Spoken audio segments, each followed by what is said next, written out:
নমস্কার, আরও একটা নতুন রেসিপিতে আপনাদের স্বাগত। মটরশুঁটি দিয়ে খুবই মজার আর হেলদি একটা রেসিপি আজ আপনাদের সাথে শেয়ার করব। এই রেসিপিটা যদি একবার বাসায় বানানো যায় সবাই কিন্তু আঙুল চেটেপুটে খেয়ে নেবে। আর খুব সহজেই কিন্তু এটা বানিয়ে নেওয়া যায়। আর এই রেসিপিটা একবার খেলে সবাই কিন্তু আপনার প্রশংসা করতে বাধ্য হবে। তো চলুন শুরু করি আজকের এই রেসিপি। মটরশুঁটির এই রেসিপি বানানোর জন্য আমি এখানে 1 কাপ পরিমাণে মটরশুঁটি নিয়েছি। মটরশুঁটিগুলো বেছে ধুয়ে পরিষ্কার করে নিয়েছি। এবার মটরশুঁটিগুলো পেস্ট করে নেব। এর সাথে দিয়ে দিচ্ছি 2টা কাঁচা লঙ্কা আর কিছুটা ধনেপাতা।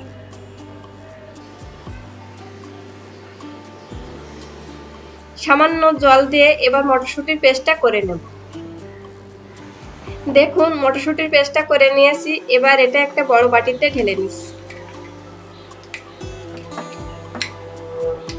মটরশুঁটির এই পেস্টের সাথে দিয়ে দিচ্ছি একটা ডিম আর 3 চামচ মতো বেসন। এবার সবকিছু একসাথে ভালো করে মিশিয়ে নিচ্ছি। দেখুন সবকিছু একসাথে মিশিয়ে নেওয়ার পর মটরশুঁটির এরকম একটা পেস্ট বানিয়ে নিয়েছি। আগে থেকে ফ্রাই প্যানে সামান্য তেল গরম করে নিয়েছি। এবার এই মটরশুঁটির পেস্টটা দিয়ে দিচ্ছি। মটরশুঁটির এই পেস্টটা একটা চামচ দিয়ে আমি এরকম গোল করে নিচ্ছি। মটরশুঁটির এই পেস্টটা একটু পুরু করে গোল করে নিয়েছি। তারপর একটা ঢাকনি দিয়ে 2 মিনিটের মতো ঢেকে রাখি। মিডিয়াম হিটে 2 মিনিট রান্না করে নেওয়ার পর এবার মটরশুঁটির এটা আমি উল্টে দিচ্ছি। তারপর আবারও 2 মিনিট পরে এটা আমি উল্টে দিচ্ছি। এভাবে উল্টে পাল্টে আমি 2 বার ভেজে নিয়েছি। উপর থেকে মটরশুঁটির এই পনিরের কালারটা যখন চেঞ্জ হয়ে আসবে তখন এটা আমি উঠিয়ে নিচ্ছি। ফ্রাই প্যানে আরো কিছুটা তেল মিডিয়াম হিটে গরম করে নিয়েছি। এবার ফোড়নে দিয়ে দিচ্ছি কিছুটা আস্ত জিরা আর একটা শুকনো লঙ্কা। জিরা আর শুকনো লঙ্কা একটু ভেজে নিয়ে এবার দিয়ে দিচ্ছি একটা পেঁয়াজ কুচি। তেলের সাথে 2 মিনিট ভালো করে ভেজে নিয়েছি।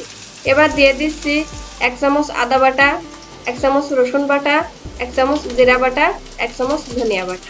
তবে আপনারা চাইলে এখানে গুঁড়ো মশলাও ব্যবহার করতে পারেন। মশলাগুলো তেলের সাথে ভালো করে ভেজে নিচ্ছি। এবার দিয়ে দিচ্ছি একটা টমেটো কুচি। টমেটো আমি মশলার সাথে 2 মিনিট মতো ভেজে নিয়েছি। তারপর দিয়ে দিচ্ছি 1 চামচ লবণ, হাফ চামচ হলুদ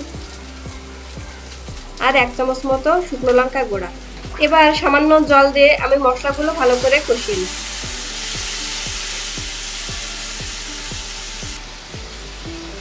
মশলাগুলো যতক্ষণে কষিয়ে নেব এর ভিতরে আমি ভেজে রাখা মটরশুঁটির ওই পনিরটা কেটে নিচ্ছি।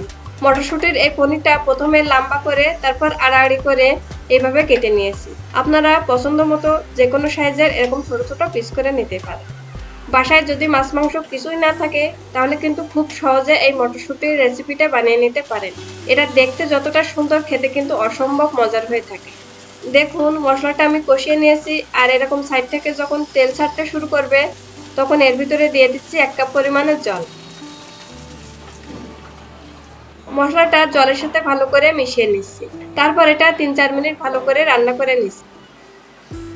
3-4 মিনিট ভালো করে ফুটিয়ে নেওয়ার পর এবার আমি মটরশুঁটির পনিরগুলো দিয়ে দিচ্ছি। এগুলো দিয়ে আমি আরো 4-5 মিনিট ভালো করে রান্না করে নেব। মটরশুঁটির এই রেসিপিটা খেতে কিন্তু ভীষণ মজার হয় আর ঝটপট কিন্তু বানিয়ে নেওয়া যায়। বাড়িতে যখন মাছ মাংস কিছুই থাকবে না তখন অবশ্যই একবার হলেও ট্রাই করে দেখবেন এই মটরশুঁটির রেসিপি। এই সিজনে বাজারে কিন্তু প্রচুর পরিমাণে মটরশুঁটি পাওয়া যায়, তাই বাসায় অবশ্যই একবার হলেও ট্রাই করে দেখতে পারেন মটরশুঁটির এই রেসিপি। আশা করি ভালো লাগবে।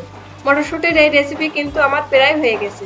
নামানোর আগে দিয়ে দিচ্ছি হাফ চামচ মতো গরম মশলা। আপনারা যারা আমার চ্যানেলে নতুন তারা প্লিজ আমার চ্যানেলটা সাবস্ক্রাইব করবেন আর পাশে থাকা বেল আইকনটা ক্লিক করে দেবেন। এতে করে আমার চ্যানেলের নতুন নতুন সব ভিডিও সবার আগে আপনার কাছে পৌঁছে যাবে। আর যারা আমার চ্যানেলটা সাবস্ক্রাইব করছেন তাদেরকে অসংখ্য ধন্যবাদ। এইভাবে খুব সহজে কিন্তু বানিয়ে নেওয়া যায় মটরশুঁটির এই রেসিপি।